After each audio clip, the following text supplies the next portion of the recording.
Assalamualaikum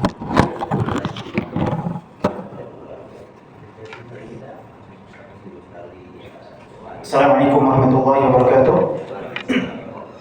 Alhamdulillahirabbil alamin wassalatu wassalamu ala asyrofil anbiya'i wal mursalin wa ala alihi washabbihi ajmain. Alhamdulillah, puji syukur atas kehadirat Allah Subhanahu wa taala, berkat nikmat iman, nikmat Islam, nikmat kesehatan maupun nikmat kesempatan. Kita masih bisa berkumpul di sini dalam rangka salat maghrib berjamaah, kemudian dilanjutkan dengan majelis ta'lim, dan insyaallah nanti akan dilanjutkan dengan salat isya berjamaah. Alhamdulillah, kita masuk kepada surat yang baru, yaitu surat Al-Buruj. Jadi tinggal 2 surat lagi di tafsir juz 30, yaitu surat Al-Buruj dan surat At-Tariq. Sekarang kita masuk ke surat Al-Buruj, tafsir surat Al-Buruj yang berisi 22 ayat. Allah Subhanahu wa taala berfirman, Bismillahirrahmanirrahim. Was-samaa'i dzatil buruj. Kata Allah, di sini Allah bersumpah demi langit yang mempunyai gugusan-gugusan bintang atau yang mempunyai rasi bintang. Makanya di sini Syekh Shalih Al-Utsaimin rahimahullah taala itu menukilkan pendapat dari ahli astronomi atau ahli perbintangan bahwasanya di langit itu mempunyai 12 gugusan bintang atau 12 rasi bintang. Yang pertama yaitu Aries, kemudian Scorpio, Taurus, Capricorn, Gemini, Cancer, Aquarius, Leo, Virgo, Pisces, dan Libra. Itu semuanya adalah gugusan-gugusan bintang yang menurut ahli astronomi atau menurut ahli perbintangan. Memang menurut ahli astronomi, penamaan-penamaan itu sesuai dengan bentuk bintang tersebut. Seperti Scorpio misalnya mirip seperti kalajengking, ataupun Leo seperti singa, ataupun Libra seperti timbangan, ataupun Taurus seperti kambing, atau kambing, banteng, dan lain sebagainya. Itu adalah 12 rasi bintang yang Syekh Shalih Al-Utsaimin nukilkan di kitabnya ini. Allah Subhanahu wa taala itu berfirman demi langit dan yang mempunyai gugusan-gugusan bintang, Jadi beruntunglah kita ada penelitian-penelitian seperti itu yang diteliti oleh Amerika, punya gugusan, punya ini dan punya itu. Tapi bukan berarti itu sebagai ajang untuk ramalan, salah. Ya, astronomi, oh Scorpio, oh Leo, silahkan. Tapi bukan sebagai ajang untuk ramalan. Kalau seandainya bintang kamu Scorpio, kamu akan berjodoh dengan Libra. Kalau seandainya bintang kamu Leo, kamu akan mati pada saat ini, saat itu misalnya tanggal sekian. Itu salah, seperti itu. Kemudian Allah Subhanahu wa taala itu berfirman, wal yaumil maw'ud, dan demi hari yang dijanjikan. Apa hari yang dijanjikan itu? Al-yaumu al-mar'ud huwa yaumul qiyamah wa 'ala Allah ta'ala bihi wa bayyanahu fi kitabih. Kemudian hari yang dijanjikan oleh Allah Subhanahu wa taala adalah hari kiamat yang Allah jelaskan di dalam kitabnya Al-Qur'an. Wa nasaba 'alaihi al-adillah al-'aqliyyah allati tadullu 'ala annahu waqi'un hatman.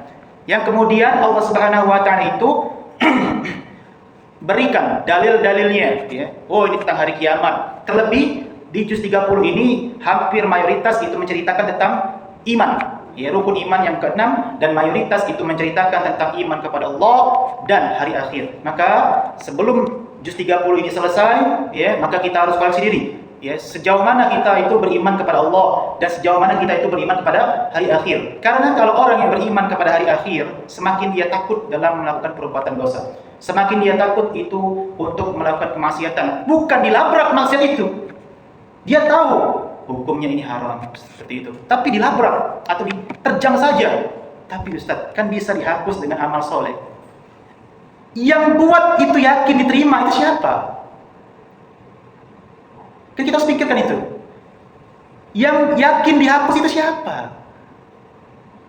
Kok bisa yakin kita itu? Kita melakukan amal soleh, kok bisa yakin diterima? Siapa yang jamin? Tidak ada. Kita hanya berusaha dan berdoa saja. Dan tidak ada yang jamin siapa yang bisa mengampuni kecuali Allah. Tidak ada. Jadi jangan merasa bahwa kita sudah melakukan banyak amal soleh, pasti dosa kita diampuni. Siapa yang jamin? Tidak ada. Maka perlunya kita itu takut dan beriman kepada hari kiamat. Itulah kenapa disebutkan wal yaumil maw'ud, hari yang dijanjikan. Kemudian Allah Subhanahu wa taala berfirman di ayat selanjutnya, wa syahidin wa masyhud, yang bersaksi dan yang disaksikan. Syekh Shalih Al-Utsaimin rahimahullah taala di sini menukilkan siapa yang bersaksi. Yang pertama itu Nabi Muhammad SAW. Bersaksi terhadap apa? Terhadap ajaran-ajaran beliau kepada umat-umatnya. Maka kalau seandainya Allah Subhanahu wa taala itu menyuruh Nabi Muhammad bersaksi, beliau telah mengajarkan semuanya komplit. Kalau seandainya ada umat yang berbohong, maka Nabi Muhammad akan menjadi saksi terhadap umatnya tersebut. Kemudian Syekh Shalih Al-Utsaimin menukilkan lagi, yang bersaksi di sini adalah wa a'dha'ul insan, anggota badan manusia. Jadi yang bersaksi itu anggota badan kita. Yauma tashhadu 'alaihim alsinatuhum wa aydihim wa arjuluhum bima kanu ya'malun. Surat An-Nur ayat yang ke-24. Hari kiamat itu adalah hari di mana lisan-lisan itu bersaksi. Tangan-tangan akan berbicara. Kaki-kaki akan bersaksi atas apa yang mereka lakukan. Semuanya akan bersaksi. Itulah disebut hari yang menjadi saksi dan yang disaksikan. Dan di sini juga beliau menukilkan wa minhum al-malaika yashhaduna yaumal qiyamah. Dan malaikat pun bisa bersaksi. Si fulan ini telah mengerjakan ini, telah berbuat dosa, telah mengerjakan amal soleh, diberikan catatan-catatannya. Semuanya akan bersaksi. Dan siapa yang di sini yang dimaksudkan yang disaksikan, yaitu padang mahsyar atau lebih tepatnya hari kiamat. Jadi hari kiamat itu adalah tempat di mana kita ditonton, disaksikan oleh semuanya. Oleh Allah Subhanahu wa taala terutama. Nanti ada Nabi Muhammad bersaksi, ada nabi-nabi lainnya bersaksi, ada anggota badan kita bersaksi. Jadi hari kiamat itu adalah tempat di mana kita ditonton atau disaksikan. Menyaksikan hari hisab. Oh, si fulan ini ditimbang, si fulan ini disiksa, si fulan ini mendapatkan nikmat, semuanya disaksikan di hari kiamat itu. Kemudian Allah Subhanahu wa taala melanjutkan firman-Nya. Qutila ashabul ukhdud. Binasalah atau celakalah bagi orang-orang Ukhdud, yaitu orang-orang yang membuat parit. Nah, inilah sebab turunnya surat Al-Buruj, yaitu ada kisah namanya kisah Ashabul Ukhdud, yaitu orang-orang yang membuat parit. Ada hadis yang sangat panjang, ya. Kisah lengkap tentang Ashabul Ukhdud. Dan saya harap bapak-bapak di sini memperhatikan. Ya. Dari hadis Nabi SAW an Suhaib, ya, sahabat Nabi SAW, anna Rasulullah SAW qala, kana malikun fi man kana qablakum wa kana lahu sahirun. Kata Nabi SAW, sebelum kalian itu ada raja. Raja ini hidup di masa ajaran Nabi sebelumnya, yaitu ajaran Nabi Isa yang menganut agama Nasrani. Tapi memang raja ini dia mengaku sebagai Tuhan, sama seperti Fir'aun. Dia mengaku sebagai Tuhan. Dan ini menurut ahli sejarah, mayoritas mengatakan bahwasannya raja ini hidup di negara Yaman.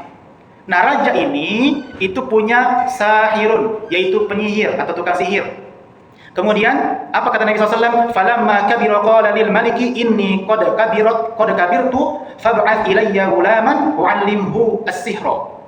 Jadi kata Nabi SAW, ketika penyihir ini sudah tua, penyihir ini meminta kepada raja, tolong kirimkan kepadaku atau bawakan kepadaku pemuda yang masih muda. Jadi gulam itu, Pak, kalau menurut Ibnu Hajar Al-Asqalani, gulam itu anak laki-laki yang berumur 2 tahun sampai 7 tahun. 2 tahun sampai 7 tahun itu disebut gulam. Jadi penyihir ini meminta tolong kepada raja, carikan anak laki-laki sebagai apa? Sebagai penerus penyihir ini, karena penyihir ini sudah tua. Sementara rajanya tadi itu sudah yang mengaku sebagai Tuhan tadi mempunyai pendamping, yaitulah penyihir tadi pendampingnya. Kemudian fab'atha ilaihi ghulaman yu'allimuhu. Kemudian dikasihlah oleh raja tersebut seorang gulam atau seorang pemuda, kita sebut saja pemuda. Dikasihlah dari banyak pemuda, hanya satu pemuda yang pintar atau pemuda pilihan. Kemudian sang penyihir tersebut mengajarkan sihir kepada pemuda tersebut. Kemudian fakana fi tariqihi idza salaka rahibun faqa'ada ilaihi wa sami'a kalamuhu fa'ajabahu. Kemudian ketika pemuda ini itu menuju ke tempat tukang sihir itu, di jalan ketemulah seorang pendeta. Pendeta ini sedang apa? Ceramah. Didengarkanlah oleh pemuda tersebut. Rupanya luar biasa. Pemuda ini takjub, berkesan ceramah dari seorang pendeta tersebut. Ingat, ini di zamannya Nasrani. Di zamannya Nasrani. Di mana ajaran Nabi Isa masih berlaku pada saat itu. Di tengah jalan ketemu pendeta. Kemudian fakana idza atas sahir marra bir rahib faqa'ada ilaihi. Kemudian ketika ia mendatangi tukang sihir untuk belajar, ia pun menemui rahibnya juga atau pendetanya juga. Jadi setelah dia itu belajar ya, ke tukang sihir, dia juga belajar ke pendeta. Kemudian faidza atas sahir durabahu. Kemudian apabila pemuda tadi itu datang terlambat, ya, maka pemuda tersebut akan dipukul oleh penyihir tersebut. Kenapa kamu datang terlambat? Kenapa kamu datang terlambat? Ya, dipukul. Ya, seperti itu. Harus disiplin dalam belajar. Kemudian fasyaka dzalika ila rahib. Kemudian sang pemuda tersebut ngadulah kepada sang pendeta. Aku ini dipukuli, kalau datang telat dipukuli. Kemudian apa nasihat pendeta tersebut? Faqala idza khashita sahir faqul habasani ahli wa idza khashita ahlaka faqul habasani sahir. Kata pendeta, kalau seandainya engkau datang kepada penyihir, maka bilang saja, keluargaku yang membuat aku terlambat. Kalau seandainya engkau datang ke keluargamu, bilang saja bahwasanya pendeta telah membuat aku, tukang sihir yang telah membuat aku terlambat. Nah, seperti itu. Terus seperti itu. Jadi pemuda tadi itu ya menimba ilmu, menuntut ilmu dengan tukang sihir dan pendeta. Bayangkan, dua ilmu sekaligus pemuda tersebut menimba. Pertama ilmu sihir dan yang kedua ilmu pendeta, yaitu agama Nasrani.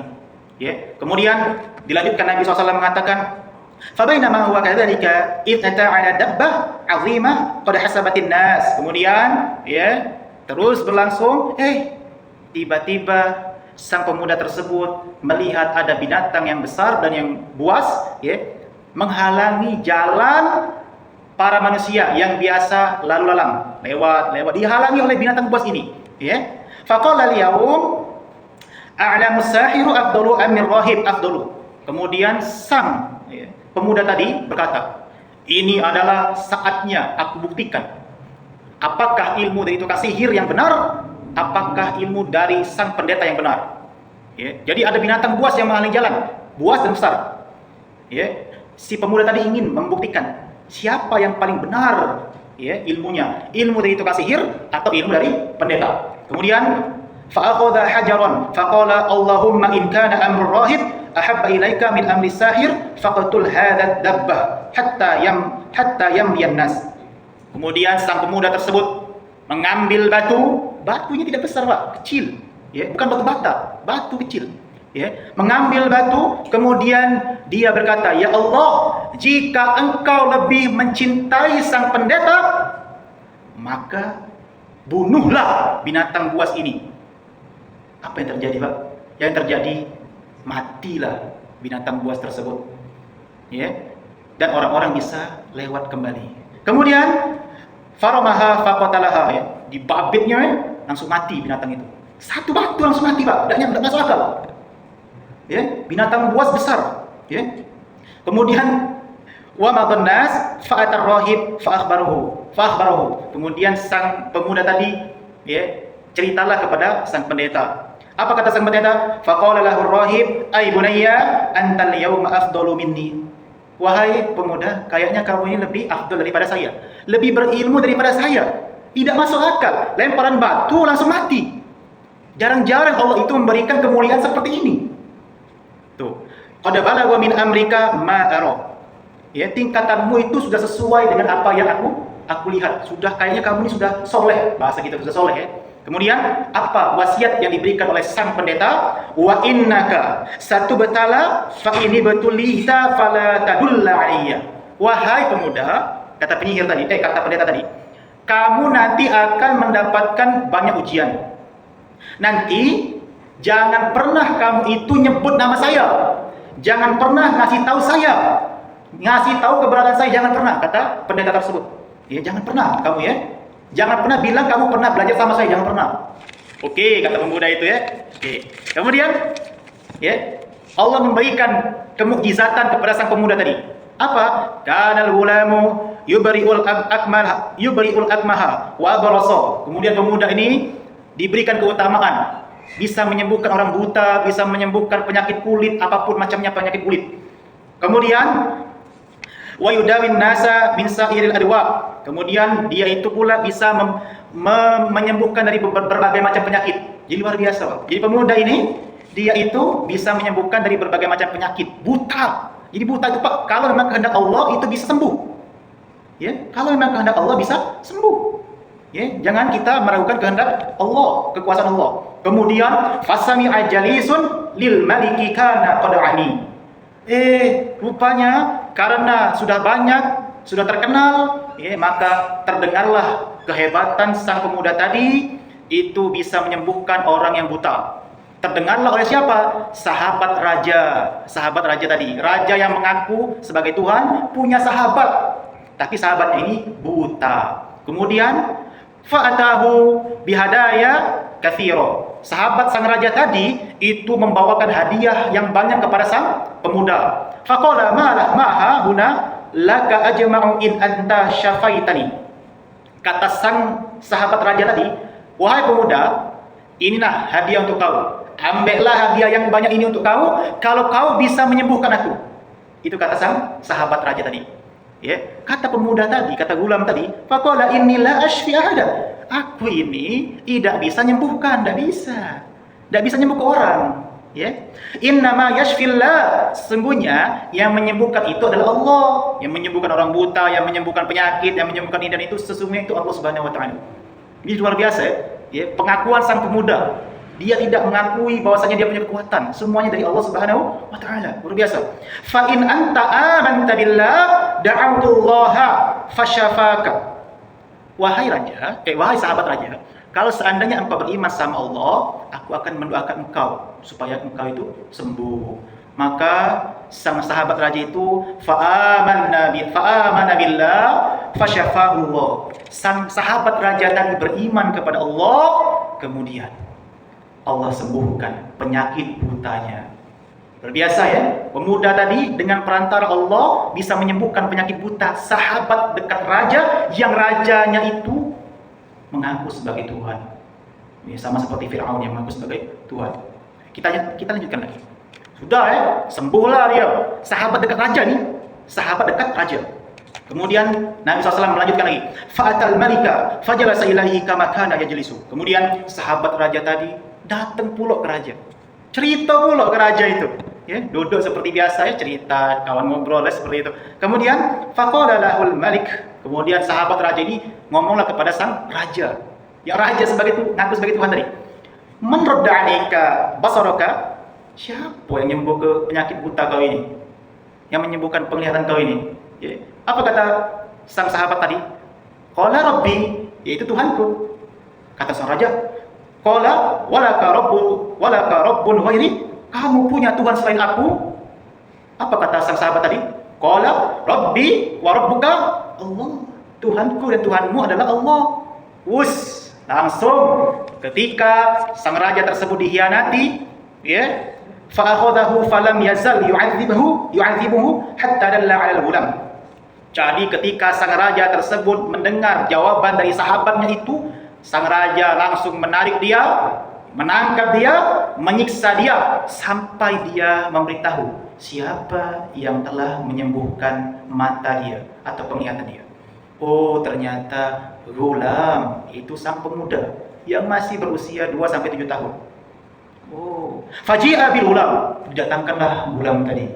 Kemudian apa? Faqala lahul maliku ay bunayya qad balagha min sihrika ma tubri'ul akmaha wal abrasa fataf'alu wa taf'al. Wahai pemuda, ya, nampaknya kamu ini telah menguasai sihir, ya. Kamu bisa menyembuhkan orang buta, menyembuhkan penyakit kulit, ya. Kata pemuda tadi, faqala la ashfi ahadan. Aku tidak bisa menyembuhkan, kata pemuda tadi.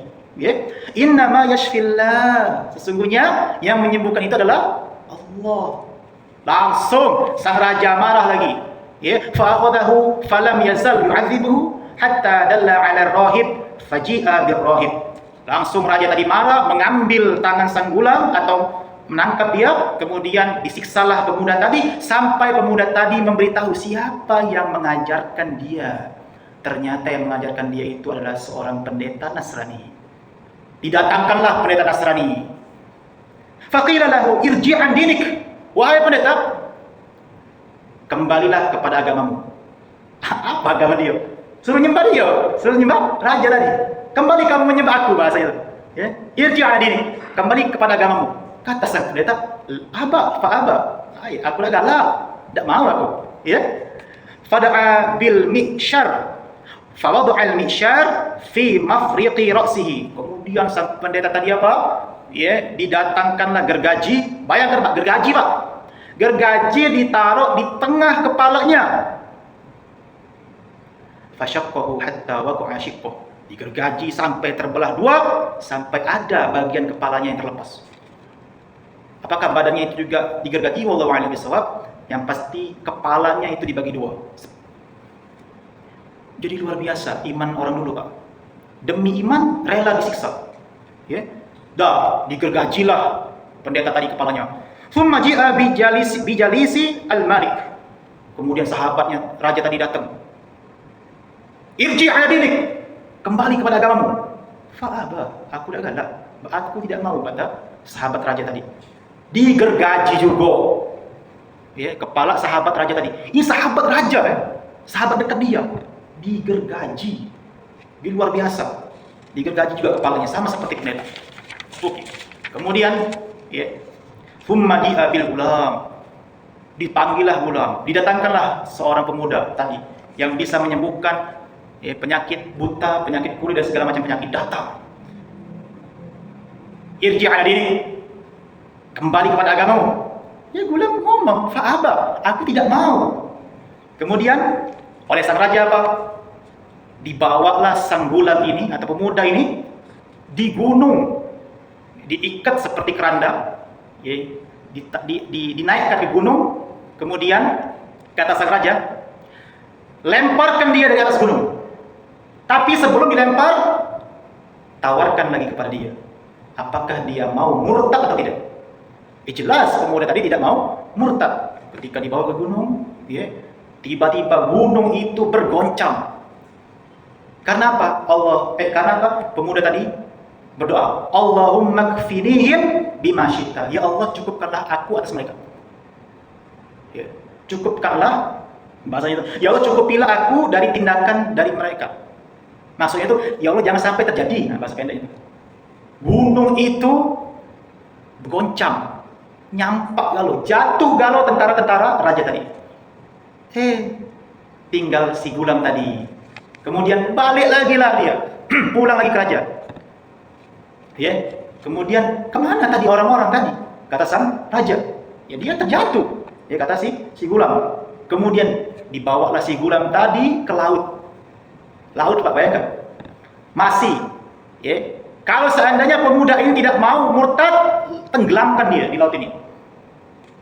Tidak mau murtad si pemuda tadi. Kemudian pemuda tadi berdoa dengan doa yang sama. Allahumma kfinihim bima syi'ta. Ya Allah, cukupilah aku, ya, dari tindakan mereka, ya, dengan kehendakmu. Cukupilah aku dari tindakan mereka dengan kehendakmu. Ya Allah, jangan sampai terjadi. Gitu. Ya, jadi kapal yang dibawa itu bergoyang-goyang, nyampak galau, jatuh galau pasukan-pasukan dari raja tadi. Tuh. Tinggallah pemuda tadi. Balik lagi ke raja tadi. Raja kafir tadi. Kemudian sang pemuda itu berkata, faqala bil maliki innaka lasta biqatil. Wahai raja, kau tidak akan bisa membunuh aku, tidak bisa. Ya, tidak bisa. Hatta ma taf'ala amaruka bi, sampai kamu itu mengerjakan apa yang aku perintahkan. Apa kata pemuda tadi?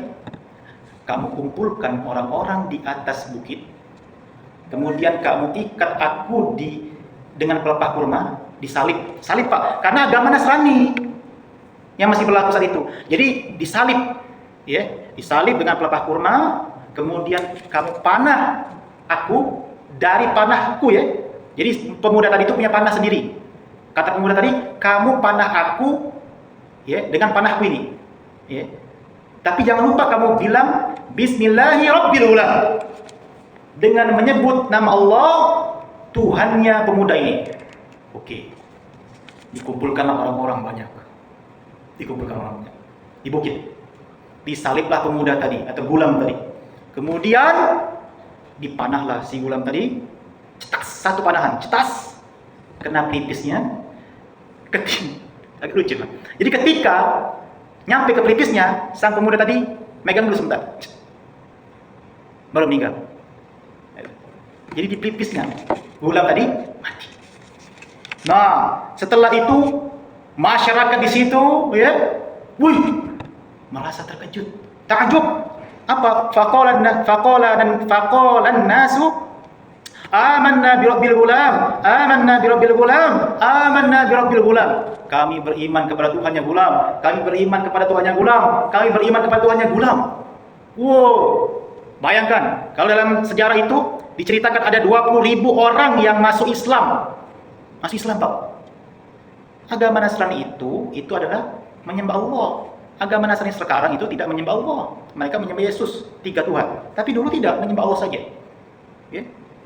Jadi ramilah masuk Islam gara-gara apa? Gara-gara satu pemuda yang dibunuh. Nak dibunuh di gunung tidak baca. Nak dibunuh, ditenggelamkan di laut tidak bisa. Tapi kata pemuda tadi, cukup kamu dengan panah, kamu salib aku, baca Bismillahirrabbilghulam. Dengan menyebut nama Allah, Tuhannya Ghulam. Langsung 20.000 masuk Islam dulu. Kemudian sang raja marah. Marah dia. 20.000 Pak masuk Islam. 20.000 masuk Islam, bayangkan. Karena satu orang pemuda yang mati. Kemudian sang raja tersebut memerintahkan pasukannya untuk membuat parit besar. Kemudian parit tersebut dikasih api. Kemudian apa sang raja lakukan? Siapa yang tidak mau murtad tadi, maka dilemparkan. Kalau dalam soal Burj ini Pak, sang raja itu duduk di samping, nonton Pak, nonton dia di samping. Masuk lagi, nyemplung kalau Pak, 20.000. Sampai kata Nabi SAW, ja'at imra'atun ma'aha sabiyyun laha. Ada wanita yang bersamanya itu ada anak bayi. Sobi itu anak bayi laki-laki, usia 0 sampai 2 tahun. Ghulam itu anak kecil, usia dari 2 sampai 7 tahun. Ini Pak, sampai-sampai ada ibu-ibu yang sedang menggendong bayinya. Kemudian apa? Fataqa'asat an taqa'a fiha. Ibunya ini ragu Pak. Dia nak nyemplung ke parit tadi yang dibakar tadi. Cuman apa? Cuman ragu karena dia tuh bawa bayi. Dia udah tega dengan bayinya itu. Bayangkan Pak. Namanya seorang ibu, naluri seorang ibu pasti takut dia. Kasihan dengan bayinya. Tapi dengan keajaiban dari Allah, faqala lahal ghulam, berkatalah bayi tadi, ya ummi, wahai ibu.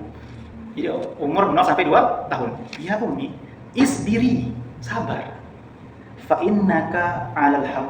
Engkau itu di atas fa'innaki al-haq, engkau itu di atas kebenaran. Akhirnya sang ibu dan anak bayi tadi nyemplung di parit yang berisi api. Selesailah kisah Ashabul Ukhdud, di mana sang raja ketika para rakyatnya itu 20.000 masuk Islam, tapi dia tidak terima atas Islam rakyatnya itu, maka dia benci, dendam, dibuat parit. Sampai yang paling epik tadi adalah apa? Seorang ibu dengan anak bayinya yang laki-laki, dia itu ragu ingin masuk ke dalam parit tersebut, tapi sang bayi dengan izin Allah dia bisa berbicara, ya ummi, isbiri, innaki al-haq, sesungguhnya engkau itu di atas kebenaran. Luar biasa. Ini kisah Ashabul Ukhdud, di mana orang-orang dulu itu bisa mengancam nyawa ketika beriman. Mengancam nyawa. Zaman kita sekarang, ketika kita melaksanakan syariat Islam, iman kita tidak kuat. Kita takut, kita pengecut. Tidak seperti orang dulu. Kita ingin sholat ke masjid, takut dibilang so alim. Kita ingin baca Quran, takut dibilang so alim. Kita ingin berbuat baik, takut diejek. Pengecut namanya itu. Tidak seperti orang dulu. Orang dulu benar-benar nyawa taruhannya. Walaupun ini agama Nasrani, sekali lagi, Nasrani di sini adalah ajaran Nabi Isa yang masih murni, bukan ajaran sekarang. Ajaran Nabi Isa yang masih murni. Luar biasa. Itu kisah Ashabul Ukhdud. Semoga dengan kisah ini kita mendapatkan pelajaran yang banyak, terutama dapat menebalkan iman kita. Jangan sampai kita murtad dari agama Islam dan benar-benarlah dalam mengerjakan syariat Islam. Ya,